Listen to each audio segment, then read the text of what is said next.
Uncrating the HVAC unit. We will cover the tools, equipment, and safety of the procedure. First off, we use a screw gun with a Phillips head, a claw hammer, and a pry bar. Crates will come with screws or nails. We prefer the screws because removing lids with nails can cause damage to the wood. Carefully pry with the pry bar to remove the nails.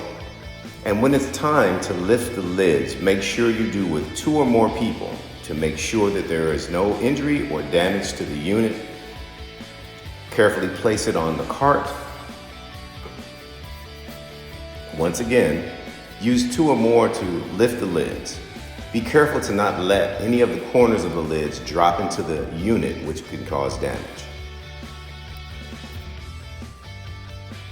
There's plastic that's on top of the unit.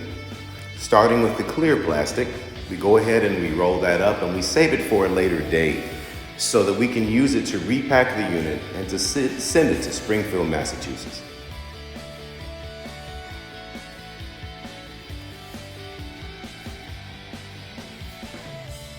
There is also a green fitted plastic. We just peel back the top of that, being careful to watch the corners as we lift the unit out. This is something that's usually done with 2 or more people so that you're able to cover all sides at the same time.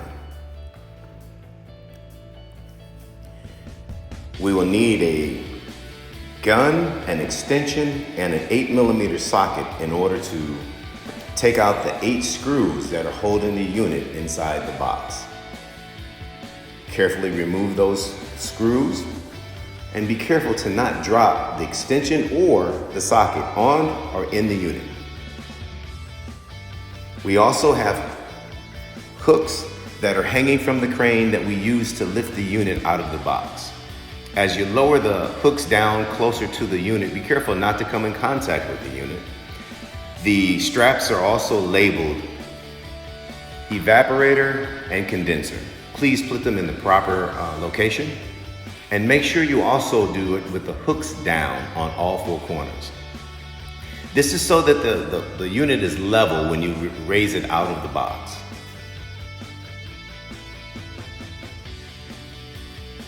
When we remove the unit from the box, we make sure we do this with 2 or more people to make sure that we are clear on all sides, that we get the plastic to not get hung up on the box, on the unit, excuse me.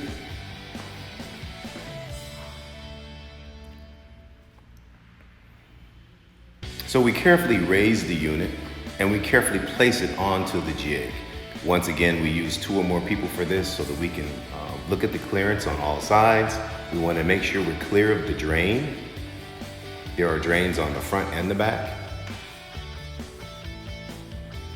We also want to make sure that we take the hooks as we disconnect and we walk them around to the other side so that we don't accidentally drag them across the unit, causing damage to the unit.